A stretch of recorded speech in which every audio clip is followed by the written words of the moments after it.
very good morning to everyone and welcome to today's session. आज का topic है about breathing exercises.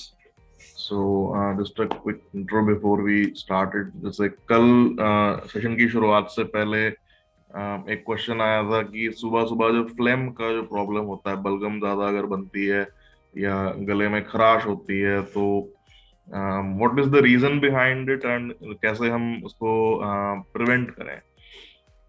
So specially in the morning time अगर phlegm बनता है ज्यादा और गले में उससे खराश होती है, तो जैसे मैंने कल भी बताया कि ड्यूरिंग एन एक्सटेंडेड पीरियड जब बिल्कुल भी बॉडी का कोई मूवमेंट नहीं था एंड जितने भी बॉडीली फंक्शंस हैं they sort of tend to slow down, तो हर सेगमेंट में कुछ ना कुछ चेंजेस होते हैं because it is not functioning the way it usually does when we are awake. आपके हाथ पैर देखिए चलने के यूज टू हैं, they are use to of हाथों की जैसे आदत है कि कोई चीज पकड़ के यहाँ से यहाँ रखी, किसी चीज को उठाया, नीचे रखा, नीचे से ऊपर उठाया, etcetera etcetera, everything that they do it through out the day. पैरों को आदत है शुरू से कि ड्यूरिंग द डे टाइम उठना बैठना, कहीं पे चल के from point A to point B जाना, वो उसके यूज टू हैं. While you are asleep they are not doing that function, उस टाइम पे वो रेस्ट कर रहे हैं.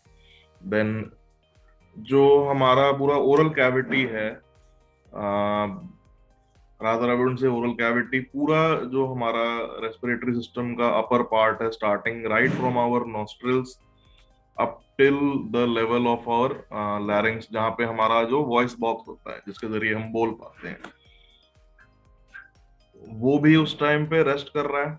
जैसे अभी अगर मैं बोल रहा हूं, आप सुन रहे हैं, या फिर अगर अभी सेशन से पहले तक सब बैठ के कोई बात करते हैं, एक दूसरे से गुड मॉर्निंग विश करते हैं, हाल चाल पूछते हैं, so we are having a conversation and कोई from this side someone speaks and from the other side someone else speaks, तो कुछ ना कुछ चलता रहता है.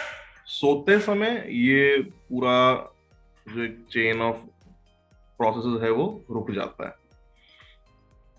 Specially in the throat, in the oral cavity around the voice box, हमेशा कुछ ना कुछ सेक्रीशंस वहां से फ्लो करते रहते हैं.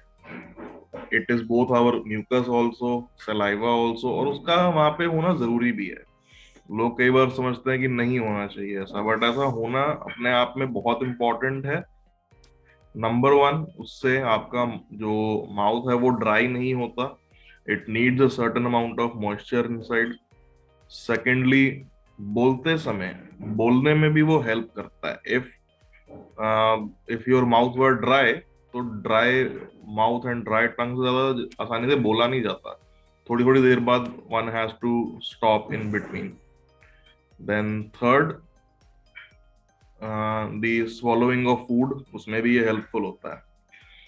फोर्थ थिंग जो कि बहुत इंपॉर्टेंट, जो कल के क्वेश्चन से रिलेटेड था, कि फ्लेम बनता है तो यहाँ पे आके वो जमा क्यों हो जाता है, why doesn't it either flow down or why doesn't it come out that easily. उसके पीछे दो कारण है. पहला कारण तो because of lack of movement and lack of speech during the sleep, phlegm वहां पे जम जाएगा. जब उसमें मूवमेंट नहीं होगी तो it will tend to stick to a surface. Secondly, वो वहीं पे ऑफ ऑल प्लेसेस वो वहां पे आके ही क्यों जमता है, आपके लैरिंग्स के पास आके क्यों जमता है, क्योंकि वो उस पूरे एरिया के लिए एक डिफेंस मैकेनिज्म है. अगर नींद में सोते हुए ब्रीदिंग तो चल ही रही है, ऐसा तो नहीं कि सांस रुक जाती है, सांसें तो ले रहे हैं ऑलरेडी, थोड़ा बस स्लो ले रहे हैं, but at the same time उसमें एट ऑल टाइम्स कुछ ना कुछ पैथोजेंस हवा में रहते ही हैं. जब वो नाक से अंदर जाएंगे तो they might and up going into the lungs, they might and up going through the wind pipe, और they might end up going even through the food pipe to the stomach. उसको बचाने के लिए ही वहां एक फ्लेम का एक layer बन जाता है and it prevents those pathogens from going into our stomachs and into our lungs. So ये उसका मेन कारण होता है. सेकेंडली, सुबह उठ के जो उससे गले में खराश होती है, उसके लिए जैसे मैंने कल भी बताया कि सुबह उठ के अगर आप स्टीम लेते हैं गर्म पानी का, तो उससे फ्लेम निकल जाता है, नंबर 1. नंबर 2, पूरी तरह से वो आपके ओरल कैविटी को स्टेराइल कर देता है, साफ कर देता है. कोई भी ऐसे बैक्टीरिया या कोई भी ऐसे अलग अनवांटेड पैथोजेंस जो they may have been present there, तो वो उससे खत्म हो जाते हैं और एकदम पूरा ओरल कैविटी आपका क्लीन हो जाता है. सेकेंडली, ऑफ कोर्स, साइनसेस भी. नाक के जो साइनसेस हैं उनमें specially at this time of the year, अब क्योंकि now transitioning from summer to winter season, तो विंटर सीजन में ये प्रॉब्लम ज्यादा होती है.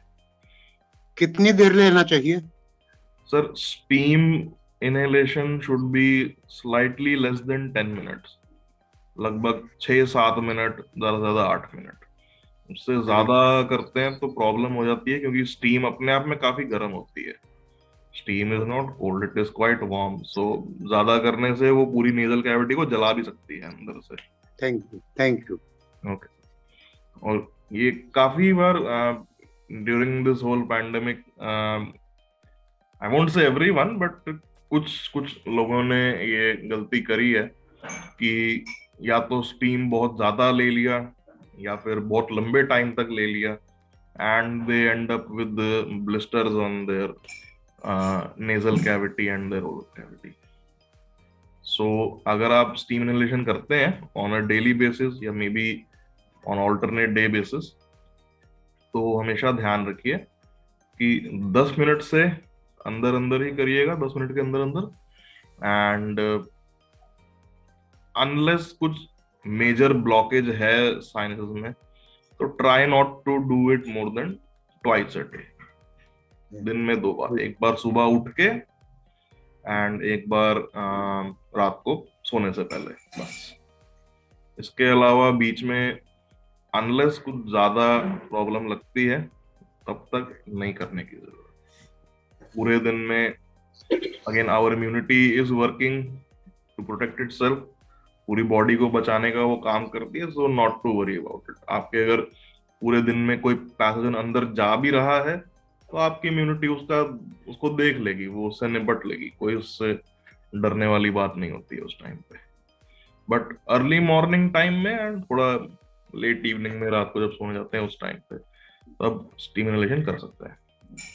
ये बलगम बनता क्यों है?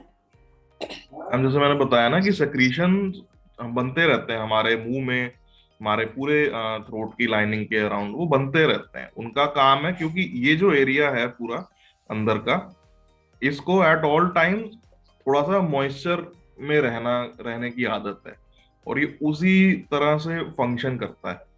अगर ये नहीं हो और थ्रोट एकदम ड्राई हो जाए बिल्कुल अंदर से, आप ना बोल पाएंगे, ना खाना खा पाएंगे, ना खाने को चबा पाएंगे, और ना खाने को अंदर निकल पाएंगे. आप नोटिस करिएगा कभी, अगर आप कोई ऐसी चीज, अब एग्जाम्पल मेरे को भी याद नहीं आ रहा, but any food item which is completely dry, उसमें मतलब कोई 1% भी पानी नहीं है, और आप वो थोड़ा सा मतलब खा के देखिए, आफ्टर अ पॉइंट वो आपसे स्वॉलो करने में मुश्किल लगेगा. you'll need a glass of water to just wash it down, क्योंकि वो सारा मॉइस्चर मुंह से सोख लेगा.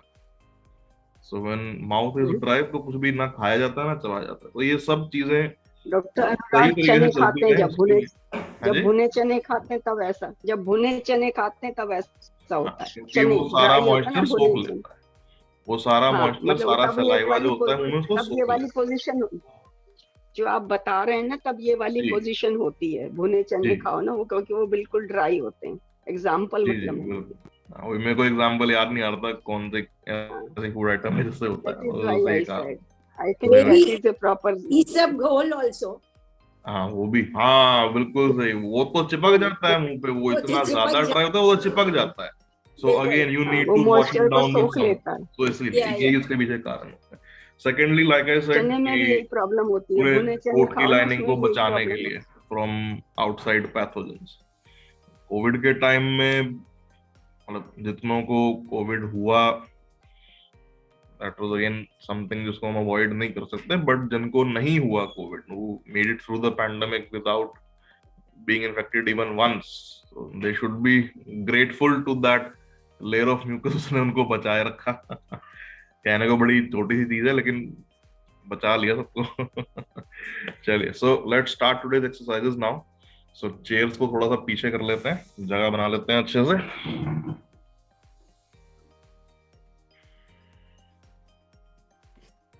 सीधे होके बैठिएगा, चेयर के बैक रेस्ट का सपोर्ट मत लीजिएगा. Okay, and like I always said कि जब हम कॉन्शियसली ब्रीथ करते हैं, it becomes difficult after a while. थोड़ा सांस फूलने लगता है. ज्यादा देर करें तो कई बार सैचुरेशन डाउन भी चला जाता है. सो एट एनी पॉइंट अगर आपको लगे कि थकावट हो रही है या लगे कि सांस फूल रहा है, चेस्ट में कुछ हैवीनेस फील हो रही है, चक्कर आ रहे हैं, एनी डिस्कम्फर्ट यू फील, उस टाइम पे रुक के बैठ जाइएगा. then no need to continue with the exercises. So be very careful and be very mindful of how you are feeling when you're doing the exercise. Okay, चलिए, so let's start. First we'll start with simple deep breathing. दोनों हाथों को इस तरह से interlock कर लीजिए and अपने चेस्ट पे रखेंगे. स्टर्नम, जैसे मैंने बताया, यहाँ पे on the front of the chest हमारी रिब्स जहां आकर जुड़ती हैं, स्टर्नम के ऊपर रखते हैं इसको. नॉट एग्जैक्टली ऊपर, बट जहां पे स्टर्नम खत्म होता है उसके जस्ट ऊपर यहाँ. Okay, and we'll start with simple deep breathing. So take a deep breath इन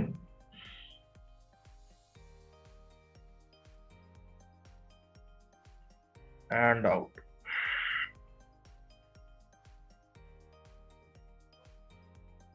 नाक से सांस लेंगे, मुंह से छोड़ेंगे. Again, breathe in,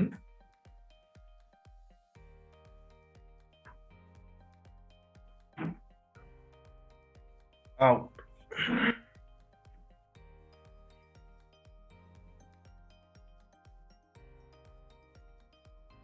Baror, breathe in,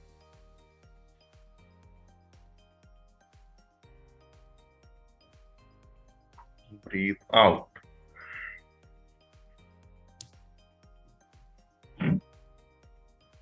और बेटर कंसंट्रेशन अगर आप चाहें तो आंखें बंद भी कर सकते हैं. डॉक्टर अनुराग, एक बार रिपीट कर दीजिए इसको. जी जी, मैं रिपीट ही कर रहा हूँ.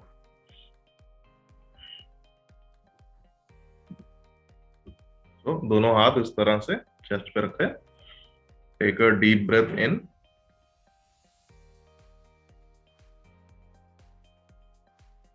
Breathe out.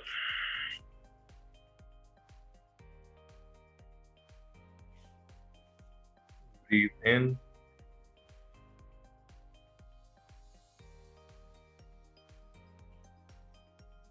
breathe out.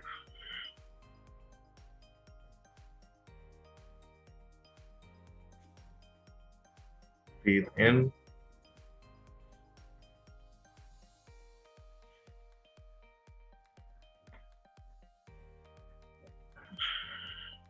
breathe out.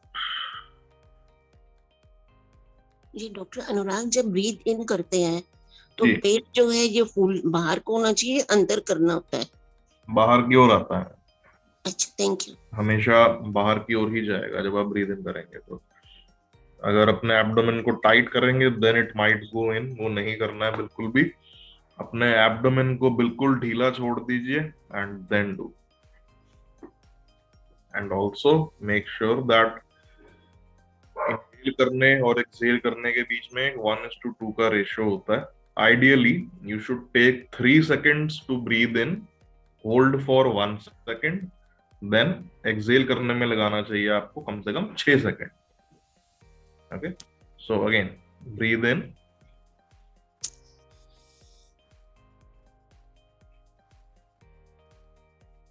Breathe out.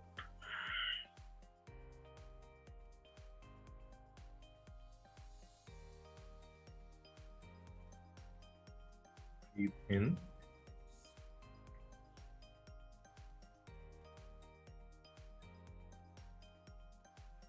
breathe out.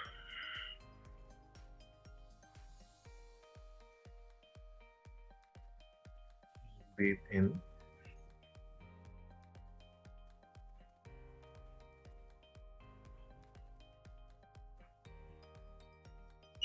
Breathe out.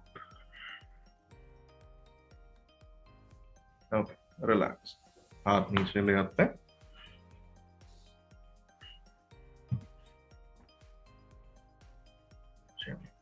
Now for the next exercise, थोड़ा फास्ट ब्रीथ करेंगे. सो दोनों हाथ इस तरह से एल्बो बेंड करके इस तरह से रखिएगा. ओके. इनहेल करते हुए हाथों को ऊपर ले जाएंगे एंड एक्सहेल करते हुए फूंक मारते हुए इस तरह से हाथों को नीचे लाएंगे. ध्यान रखना है जितनी लंबी सांस लें जल्दी जल्दी. सो ऊपर ले जाते हुए जितना maximum you can inhale and then नीचे लाते हुए पूरा पेट से जोर लगाते हुए उसको बाहर की ओर लाइए.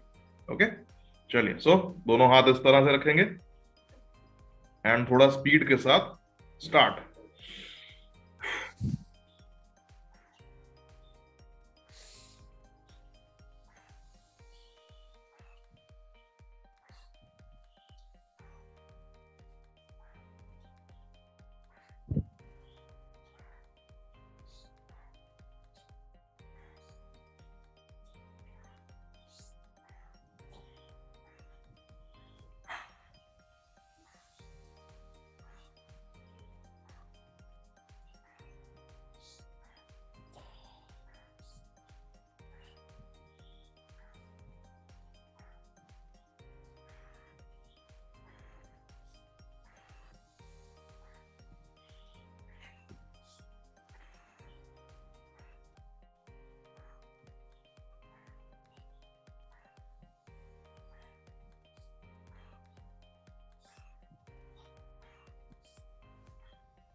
और हाथ नीचे रख लीजिए.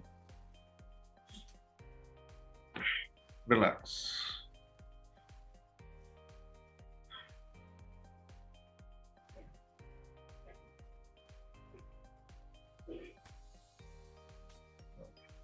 Now coming to the next exercise. जैसे मैं बता रहा था कि अगर कोई साइनसेस में ब्लॉकेज हो तो specially in this particular time of the year तो उससे भी कई बार ब्रीदिंग में डिफिकल्टी होती है. ऑल्दो अगेन साइनसेस पूरी तरह से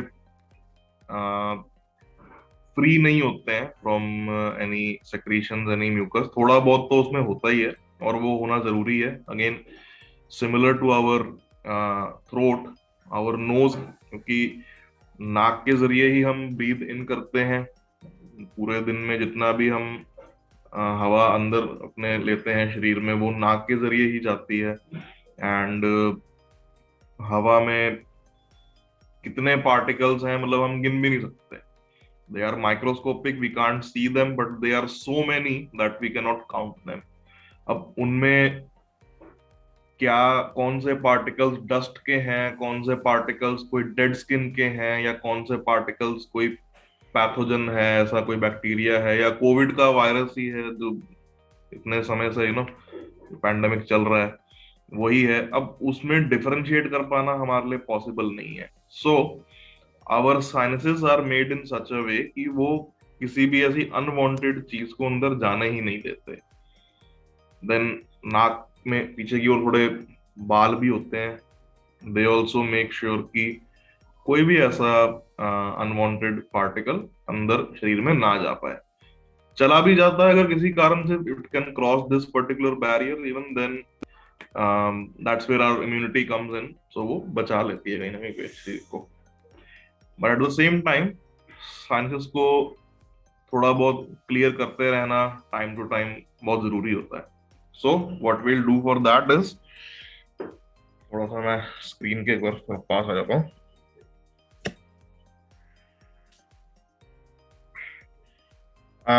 अपने 3 उंगलियों को इस तरह से एक ट्रायंगल के शेप में कर लेंगे.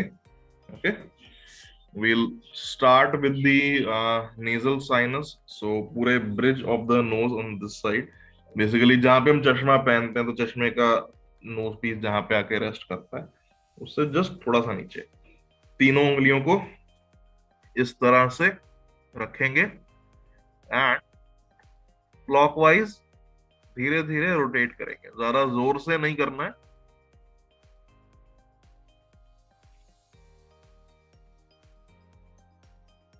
क्लॉकवाइज रोटेट करना है।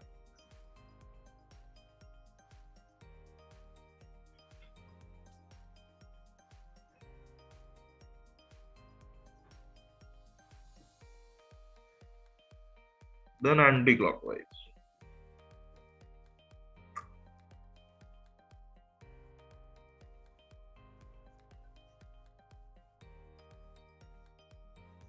देन तीनों उंगलियों को यहाँ चीक्स पे रखेंगे इस तरह से, थोड़ा बाहर की ओर, ऐसे नहीं, ऐसे पास में, नाक के बिल्कुल साथ में इस तरह से लगा के। एंड देन इसको भी क्लॉकवाइज पहले रोटेट करेंगे।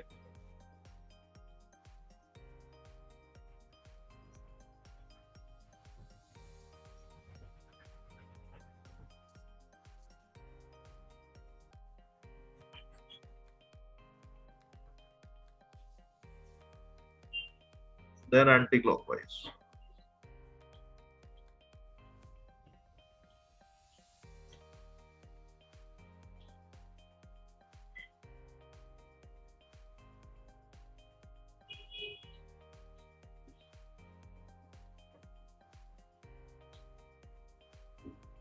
Okay, relax.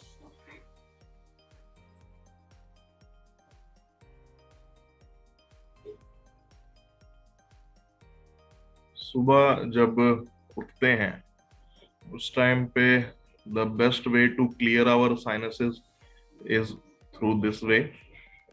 इसके बाद या तो आप पहले इनको ऐसे मैनुअली थोड़ा सा क्लियर करके then you do steam inhalation, या फिर आप पहले स्टीम इनहेलेशन करिए बाद में इनको इस तरह से क्लियर करिए। दैट्स अप टू यू, दोनों तरीके इक्वली इफेक्टिव होते हैं। And but after we are done with this step, ये वाला हम कर लेते हैं, स्टीम इनहेलेशन भी हो गया, उसके बाद जो तीसरा स्टेप है दैट इज कमिंग टू प्राणायाम। उसमें जैसे मैंने बताया कि अनुलोम विलोम सबसे बेस्ट होता है दोनों क्लियर करने के लिए साइंसेस को।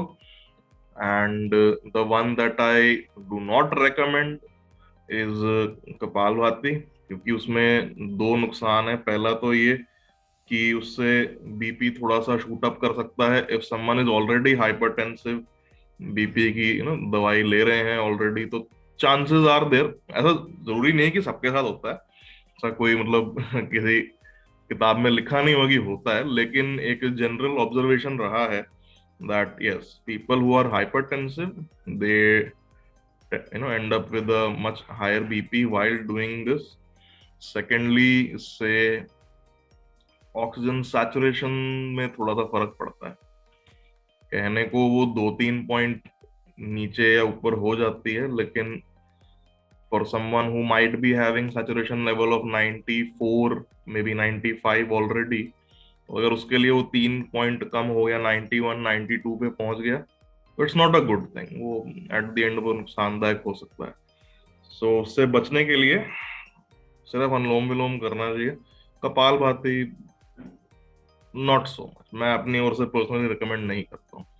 जो करते आए हैं, जिन्हें प्रैक्टिस है, for them it might be okay but not for everyone. चलिए, सो प्राणायाम से शुरू करते हैं। तो सीधे होके बैठ जाइएगा एंड एक उंगली से एक नॉस्ट्रिल को बंद करते हुए ऑपोजिट नॉस्ट्रिल से will take a deep breath in,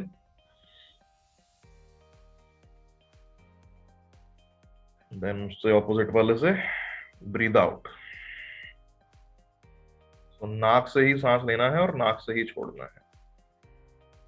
then उससे वापस breathe in,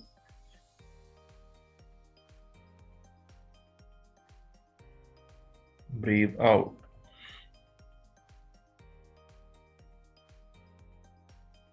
breathe in,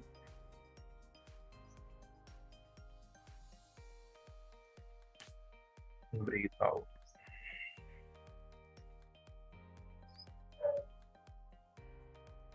Breathe in.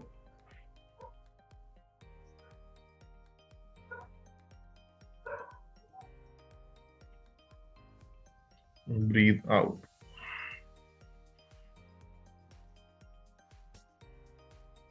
Breathe in. Breathe out.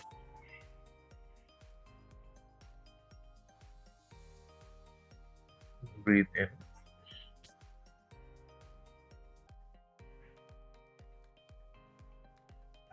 Breathe out. Breathe in. Breathe out.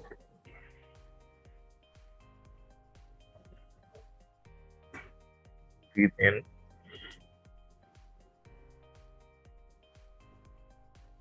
Breathe out.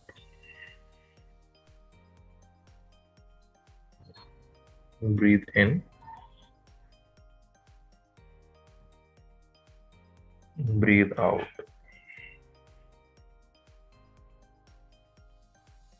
Breathe in. Breathe out. Relax. दोनों हाथ नीचे ले आइए.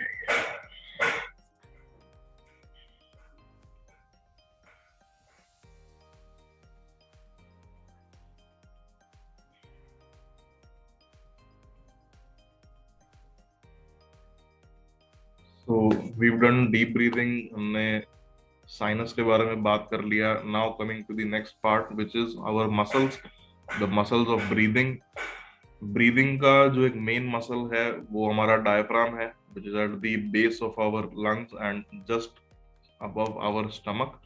But उसके साथ साथ जो रिब्स का मूवमेंट है, अभी जैसे one of our elders asked the question कि ब्रीद इन करते समय पेट बाहर की ओर आता है या अंदर की ओर जाता है. So just to clarify that, at any given time आप चाहे कॉन्शियसली या सबकॉन्शियसली जैसे भी आप ब्रीथ कर रहे हैं, आप जो भी एक्टिविटी कर रहे हैं, रिगार्डलेस ऑफ दैट, जब भी आप सांस लेते हैं तो पेट बाहर की ओर जाता है, डायफ्राम नीचे की ओर पुश होता है, and our ribs they move outwards and sideways, इस तरह से.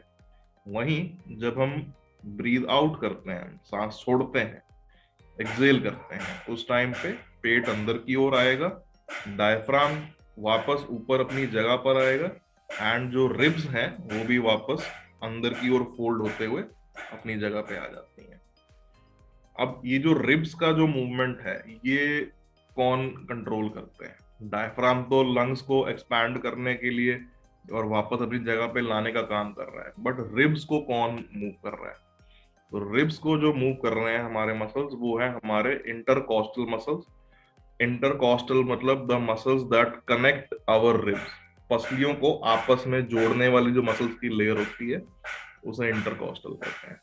And that gap in between is not too wide, थोड़ा पतला सा ही होता है, रफली हमारी एक फिंगर के बराबर का ही होता है, बस जितनी हमारी फिंगर की थिकनेस है उतना ही होता है. But it is very important. Chest को एक्सपैंड करना, कॉन्ट्रैक्ट करना, सब उसके कंट्रोल में होता है. सो उसको एक बार स्ट्रेच कर लेते हैं अच्छे से. For that I would request कि आप सब प्लीज अपनी चेयर से एक बार खड़े हो जाइए.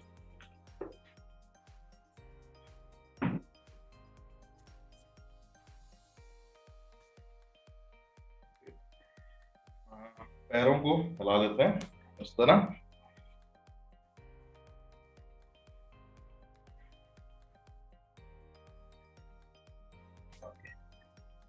एंड हाथों को ऐसे जोड़ के ऊपर ले जाएंगे. एंड अगेन एक पहले लंबी सांस लेते हैं. So take a deep breath in and exhale करते हुए साइड में इस तरह से बेंड करेंगे. सांस छोड़ते हुए नीचे, देन वापस सांस लेते हुए ऊपर आएंगे. ओके, अगेन एक्सेल करते हुए ऑपोजिट साइड में एंड इनहेल करते हुए ऊपर, राइट,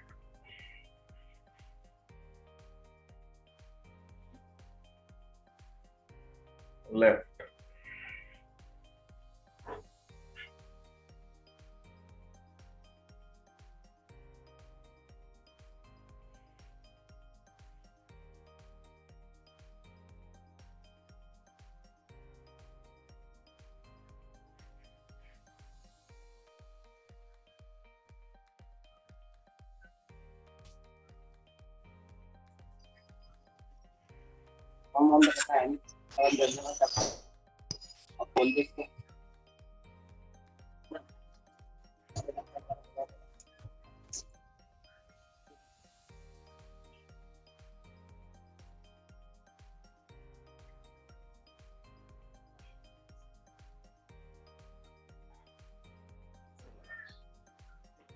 दोनों हाथ नीचे,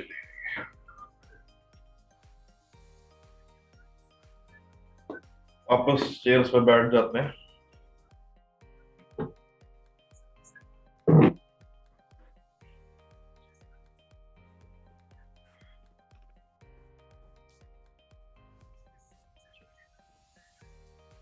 coming to the next part,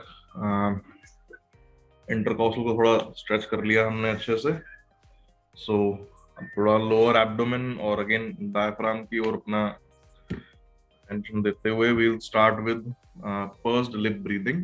and like I said कि specially during the covid times, अभी सेकेंड वेव के दौरान बहुत ज्यादा इस बात पर फोकस दिया जा रहा था कि आपका सैचुरेशन लेवल फ्लक्चुएट नहीं होना चाहिए ज्यादा। At any point, if it goes lower than 90, then वहां से फिर काफी जल्दी जल्दी वो डाउन जाता है। Up till 89, 88, you still feel okay. But जहाँ 88 से नीचे जाना वो शुरू हुआ, then बहुत ही steadily it goes down और एकदम से पेशेंट कई बार अनकॉन्शियस भी हो जाते हैं इस वजह से।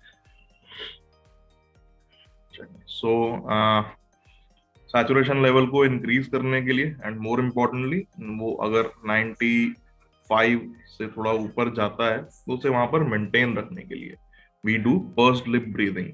पर्स्ड लिप ब्रीदिंग का मतलब जिसमें लिप्स अंदर की ओर फोल्ड करते हैं, थोड़ा सा गालों को फुला लेते हैं, देन मुंह के जरिए वी एक्सेल। ओके, सो इस तरह से जैसे लिप्स को अंदर की ओर ऐसे फोल्ड कर लेते हैं। व्हेन वी एक्सेल तो गाल हमारे खुल जाते हैं। सो पहले एक लंबी सांस खींचते हैं अंदर की तरफ,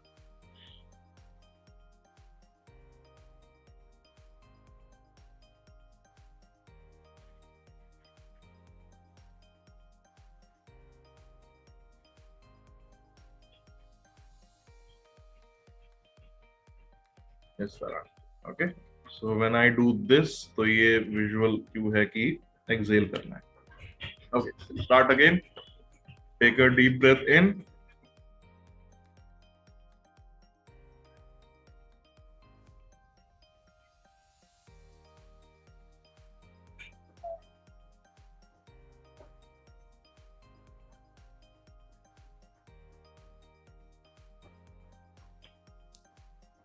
एक बार और,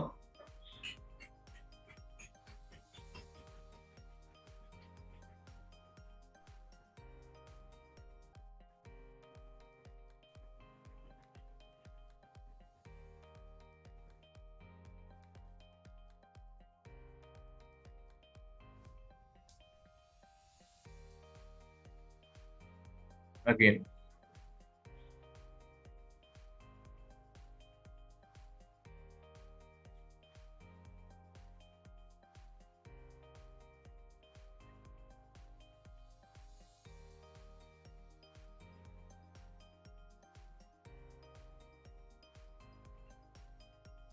Again,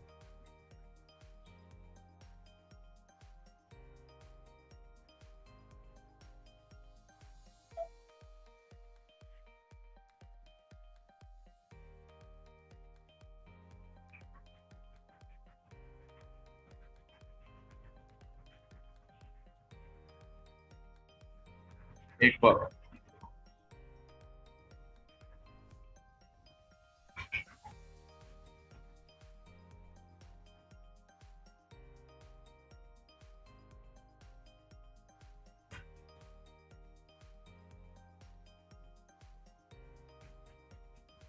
ओके, रिलैक्स।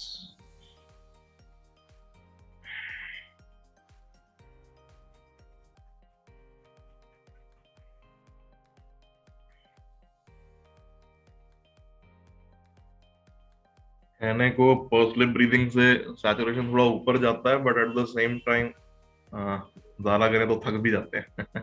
एब्डोमेन पे काफी जोर पड़ता है इससे, if you are doing it correctly. अगर आपको एब्डोमेन में ज्यादा प्रेशर नहीं फील हो रहा, then you might not be doing it correctly in that case. One last exercise we'll do. After that, we can conclude the session. So, first lip breathing हो गया, deep breathing हो गया. Now the last one is मुंह से ही सांस लिया और मुंह से ही छोड़ दिया। अब कैसे करना है इसको, ये देखने वाली बात है कि एक ही बार में इनहेल नहीं करते हैं। We do it with a gap of like half a second. तो कैसे करते हैं? मुंह खोल के एक बार ऐसे सांस अंदर ली, देन दोबारा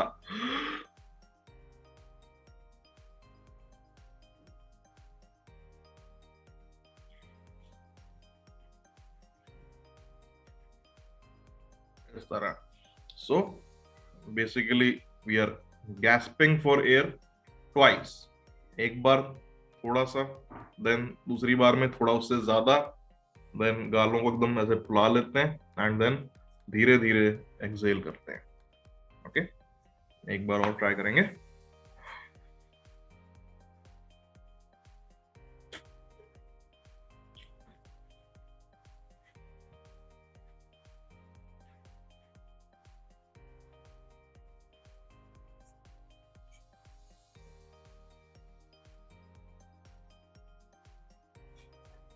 एक बार और।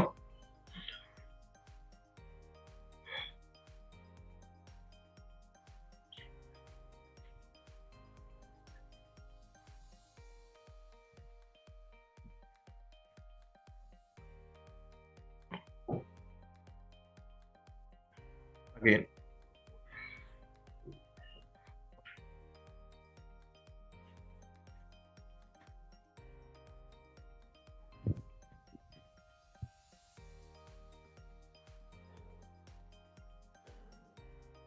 Again.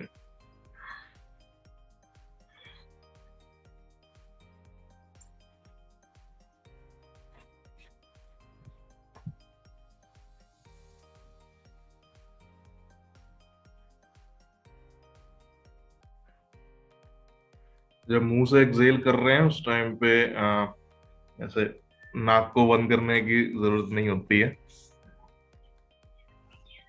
डॉक्टर, पेट बहुत धीरे धीरे अंदर जाता है, धीरे धीरे मुंह से। ठीक है, इसका अगर आप धीरे धीरे ही करना है, एक्सहेल जितना लंबा कर सके उतना अच्छा है।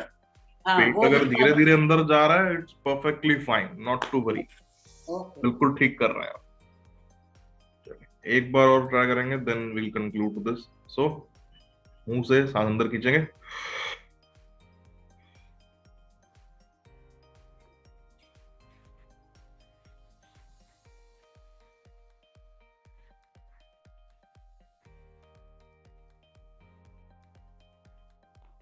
okay, relax. Now for the final exercise, after this one we can conclude. नीचे अपने अगेन डायफ्राम को पैल्पेट करते हुए, जहां पे स्टर्नम खत्म होता है उससे जस्ट एक फिंगर के गैप पे यहाँ तीनों उंगलियां जहां एकदम अंदर को चली जाती हैं। बाकी जगह पे आप यहाँ अगर हाथ रखें, कहीं पे भी उंगलियां अंदर नहीं जाती हैं, जितना भी आप पुश कर लें, क्योंकि यहाँ पर स्टर्नम काफी हार्ड होता है। स्टर्नम हमारे बॉडी की one of the strongest bones होती है, इसको फ्रैक्चर करना आसान नहीं है, बहुत दम लगता है इसको फ्रैक्चर करने में। स्टर्नम से जस्ट एक फिंगर नीचे डायफ्राम के ऊपर तीनों उंगलियों को अगेन इस तरह से रखेंगे एंड सांस लेते हुए व्हेन वी एक्सेल तो धीरे धीरे उसको अंदर की ओर पुश करेंगे, very slowly and very carefully. It's a visceral organ, तो उसमें पेन बहुत होता है अगर जोर से किया तो।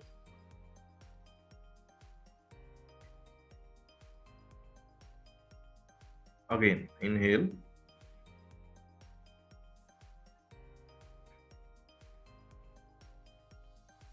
and exhale.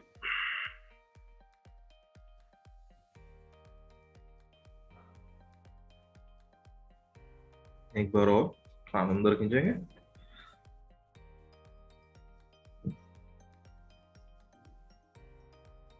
एक्सेल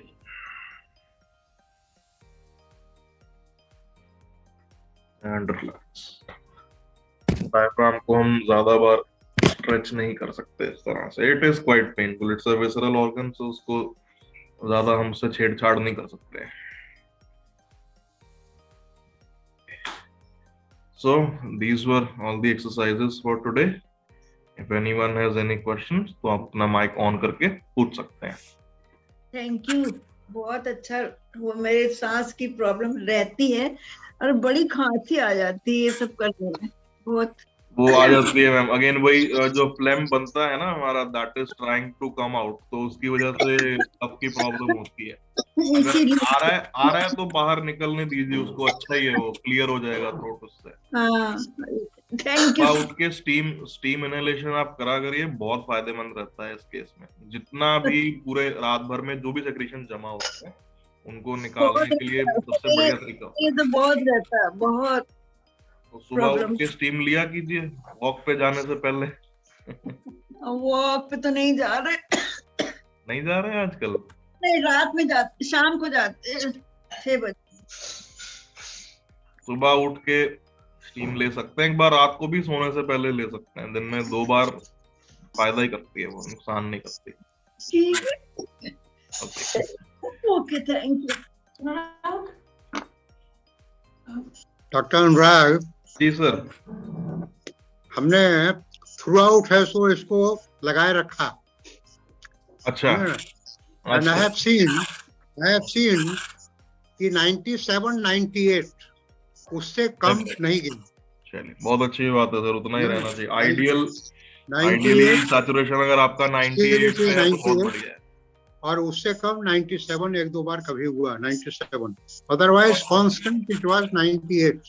और पल्स रेट अभी भी कितना था नहीं। सर? पल्स रेट कितना था सर? पल्स रेट इंक्रीज 77 से इंक्रीज करके इट हैज गॉन टू 84 87 ऐसा करके। उसके बाद again it has come down, now it has come down to 77। 77 आ गया, वापस आ गया। वाइटल्स तो बिल्कुल फर्स्ट क्लास है एकदम। हाँ, इसको थ्रू आउट हम लगाए रखे। आई वांटेड टू सी कितना वेरिएशन होता है, क्या होता है। एक्सपेरिमेंट के तौर पे लगाए रखा, वो ठीक है, बाकी उसे लगाने की जरूरत होती नहीं है। 98 हमारा 98 और 111। अच्छा, कपालभाति में भी मेरा कम नहीं होता है। कपालभाति में आई डू 20 मिनट्स कांस्टेंट, जी। और उसमें भी मेरा 97, 98 रहता है, कम नहीं होता है। जी, लाइक आई सेड ना कि ऐसा एक्चुअली में ये कहने को अभी सिर्फ एक थ्योरी है, ऐसा कोई अभी तक प्रूव नहीं कर पाया है इसको। But in some cases we have seen कि थोड़ा भी अगर सैचुरेशन ऊपर नीचे हो या आपका बीपी अगर हाइपरटेंसिव है और एकदम से जंप कर जाए तो प्रॉब्लम हो जाती है। सो एक्सपेरिमेंट के लिए हमने देखा, बिकॉज ये हम 20 मिनट्स वो करते हैं कपालभाति और 20 मिनट्स वो करते हैं, तो 20 मिनट्स करते हैं, उसमें कोई वेरिएशन नहीं होता। 20 minute kapalbhati at a stretch करना आसान नहीं है। 20 मिनट करने के लिए भी अच्छा खासा नहीं, तो constant I do 1 hour pranayama I do 1 hour. Doctor Anurag, steam inhalation कितना देर तक करना चाहिए, मॉर्निंग एंड इवनिंग में? Steam inhalation should be anywhere between 5 to 8 minutes, उससे ज्यादा नहीं करनी चाहिए। 10 मिनट्स कर लेते हैं लोग, बट मैं अपनी ओर से एडवाइस नहीं करता हूँ, बिकॉज स्टीम भी देखिए काफी गर्म होती है। भाप अगर ज्यादा देर ली जाए तो वो पूरा नेजल लाइनिंग को जला सकती है। सो 5-7 मिनट्स इज ओके, उसमें में वो अपना काम कर लेती है अच्छे से। एंड दिन में 2 बार करना चाहिए, कई बार दिन में 2 बार से ज्यादा भी कर लेते हैं। मैं पर्सनली अपनी ओर से एडवाइस नहीं करता हूँ, मैं कहता हूँ कि 2 बार भी कर लिया तो बहुत है। You are done for the day if you have done it twice. एक बार सुबह उठ के, एक बार आपको सोने से पहले। Doctor Anurag, what do you think about gargling? Because gargling भी बहुत ज्यादा रिकमेंड किया जाता है। गार्गल भी ठीक है। गार्गल करने से स्टीम करना थोड़ा फायदेमंद ज्यादा इसलिए भी होता है क्योंकि स्टीम हमेशा पानी से ज्यादा गर्म होती है। when water boils, तो पानी का टेम्परेचर शायद 100 डिग्री होगा, लेकिन स्टीम का टेम्परेचर 101, 102 होता है हमेशा। So steam has a better sterilising effect on the nasal lining than water. पानी का एक डिसएडवांटेज बस ये है कि जब आप गार्गल करते हैं तो when you spit it out, तो जितना पानी आपने मुंह में रखा था उतना आपने बाहर नहीं किया, कुछ ना कुछ उसका ट्रेस अमाउंट अंदर रह जाता है। वहीं स्टीम के केस में even if it stays there, वो तब भी पूरे उस एरिया को स्टेराइल कर देता है। सो इसीलिए steam in my personal opinion is slightly better than gargle. बाकी करने वाले दोनों भी कर लेते हैं so I don't mind, I don't say कि नहीं करना चाहिए, दोनों भी। हमें तो 3-5 मिनट भी बहुत ज्यादा लगता है। 2-3 मिनट्स के बाद तो जलने लगता है। 5 मिनट एट स्ट्रेच करने बैठते हैं तो पता लगता है कि 5 मिनट भी बहुत लंबा समय है।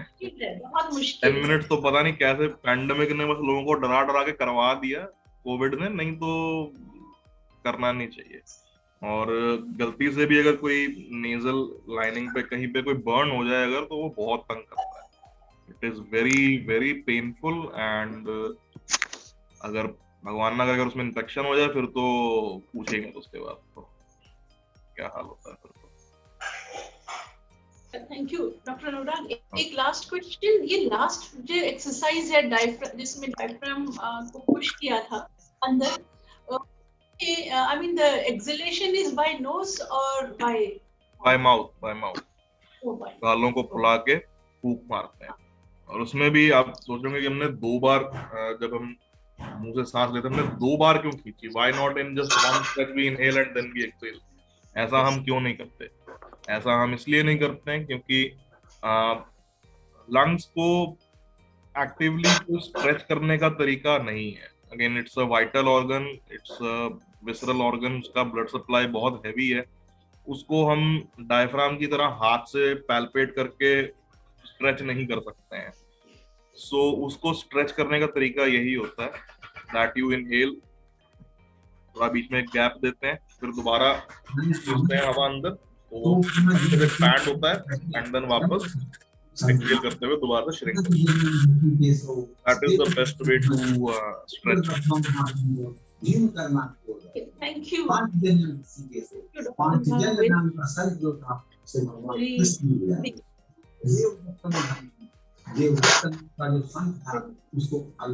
So 1 minute डॉक्टर अनुराग।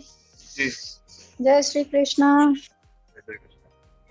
डॉक्टर अनुराग, आपने जो नाक का रबिंग बताया है उससे मेरे नाक में से पानी निकलना स्टार्ट हो गया था। वो होता ही मैम आपके साइनस को क्लियर करने के लिए है। तो अगर पानी आता है तो कोई बात नहीं। हाँ, दैट मीन्स कि एक्सरसाइज ठीक काम कर रही है आपके लिए। और एक जैसे मैं 4-5 दिन के नीचे गिर गई थी ना, तो 2 दिन से पेन कम था, लेकिन आप जैसे ये इधर उंगली रख के सांस लेना बताए, अब अभी अभी में दर्द आ गया। तो डीप ब्रीथिंग से हुआ क्या? हो सकता है मैम, डीप ब्रीथिंग के कारण कई बार हो सकता है। तो कुछ एक्सरे कराऊं क्या? आई थिंक एक्सरे की तो जरूरत नहीं होगी इस केस में। नहीं, एक्सरे की तो I don't think you require an x-ray for this. Deep breathing से फिर बहुत आगे मतलब बहुत सर्दी के शार्प दिन। पेन है अगर तब तो आप करवाइए भी, अगर नहीं है उतना तो नहीं आई डोंट नहीं, थिंक। उतना नहीं है। मस्कुलर स्प्रेन हो सकता है, लेकिन ऐसा कोई फ्रैक्चर नहीं होगा जिसके लिए हमें एक्सरे करवाना पड़े। अच्छा, ब्रेन थोड़े दिनों में अपने आप ठीक हो जाता है। जैसे ये अब है कि सर्दी, धीरे धीरे जैसे मौसम बदल रहा है तो कई बार हाँ, ब्रेन या ठंड हो मसल टियर गई, भी ठीक होने में देर लगाते हैं इस टाइम पे। ठंड शुरू हो गई है यहाँ तो इस टाइम पे एनी मस्कुलर इंजरी और any orthopaedic injury takes time to heal. 20 degrees रह रहा है मॉर्निंग में। अच्छा, ये बहुत ही कम है ये तो। हाँ, इस हिसाब से दिल्ली में तो बहुत ज्यादा गर्मी है। यहाँ तो 20 है अभी भी, सुबह में 7 बजे तक। यहाँ तो ज्यादा ही है अभी। हाँ, thank you doctor Anurag. So with this we can conclude the session for today. So thank you so much to everyone for joining in, and I'll see you all doctor tomorrow. साहब, हमने अपना BP भी check किया। अभी करीब है, लगा हुआ है हमें। कितना आ रहा है सर? सेकंड कितना आ रहा है बीपी?